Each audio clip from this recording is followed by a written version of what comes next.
Well, it's been a little bit elusive this winter, but we are tracking the possibility for some snowfall to come into Michigan, finally, by the time we get into Thursday. However, I don't want you to be caught off guard by this. It's probably not going to last very long. More warm air will come in pretty much right behind it. That rain snow line, though, making for a little bit of a difficult forecast, will go right through the middle part of the state of Michigan. Sizable snowfall totals are possible in northern lower Michigan, maybe a couple areas of the UP for some lake effect, but not much at all down to the south. And we will have that rain snow mix, maybe be, causing a little bit of light icing glaze down to the south as well. But here's how things look. That temperature line, the 32-degree line, which is that white line right there, does start to move down to our south behind the storm system. So we will indeed feel a little more like winter, but only for a couple of days. Notice what happens Sunday into Monday. We get this big surge of warm air coming right back into the Great Lakes. And it's not just for the southern part of the state either. That includes the Upper Peninsula and almost all of Lake Superior. And we already have record low ice cover on the Great Lakes.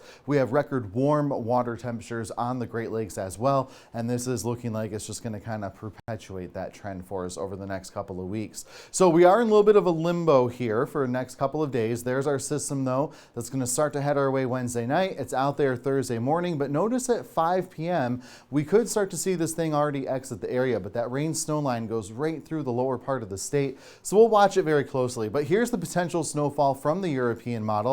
Again, slushy mix around the Fox 47 viewing area around Lansing and Jackson. More sizable totals a little further off to the north. And that was the European model. The American model showing basically the same thing with just a little bit less of a northern extent here with that. Still a pretty good swath of snow right through the middle part of the state. This could shift north or south though. But either way, for our viewing area, Lansing and Jackson, there's that rain snow line going right through the heart of our viewing area. So we will watch it very closely, but don't get too excited for significant snowfall down to the south. And like I said, probably not going to last very long. The Super 7-day planner for Lansing and Jackson, Michigan is going to hold us in the 30s. There's our couple of cool days coming our way. Certain parts of the state might indeed see some additional snowfall from lake effect for Friday and Saturday. We'll have winds out of the west and northwest, so not extremely favorable for that, but again, could happen for some. Here's why it's not going to last long though, because we're already surging back into the middle 40s by Monday and maybe even some 50s headed our way into next week.